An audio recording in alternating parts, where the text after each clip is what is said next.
Paulo Ballesteros at Vice ganda, binulaga ang mga legit na barkads at madlang people. Makakasama rin ba nila si Maine Mendoza sa isang commercial?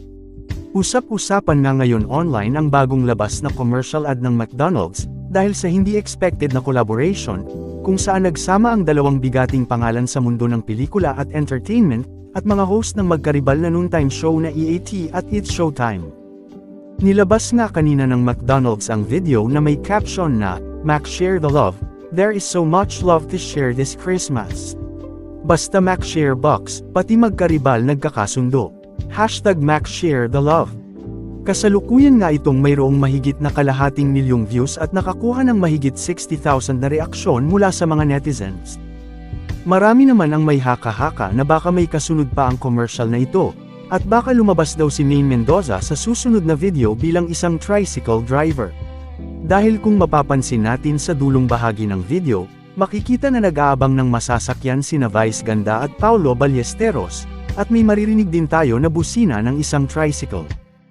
Hindi naman malabo na mangyari ito, dahil kung matatandaan natin ay isa rin si Maine Mendoza sa mga endorser ng McDonald's. Sa katunayan nga ay mayroon na si Maine na mahigit sa 6 na McDonald's branches sa kanilang bayan. Hindi na nga nakakagulat ang pagsasama na ito ni Paulo Ballesteros at Vice Ganda, dahil lingid sa ating kaalaman ay magkaibigan talaga ang dalawang ito sa tunay na buhay. Maraming beses na silang nakikitang magkasama sa mga ilang mga events. At kung matatandaan nga natin noong pilot episode ng EAT sa bago nitong tahanan na TV5, ginaya pa ni Paulo si Vice Ganda. Kita na talagang close sila. Dito makikita natin na wala naman talagang alitan ang mga host ng magkatapat na noontime show, tanging ilang mga netizens lang ang gumagawa ng paraan na pag-awayin sila. Dahil ang ilang sa kanila ay talagang magkakaibigan sa likod ng telebisyon, nagkakasama sa ilang mga show at gig.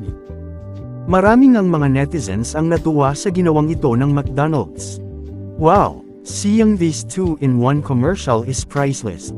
A very good job to the person who conceptualized this collaboration. Oh my goodness. Oh di ba carry naman talaga magsama at magsaya. Good vibes lang. Galing naman, like ko ang ginawa na ito ng McDo. Salot, grabe ang effort sa makeup pa lang. Ang cute, Showtime at The Barkads. Manifestang magkaroon sila ng movie together. Boobs talaga yarn. Kasama si Malay. Nice! Ganda! Ang dami niyan, ha?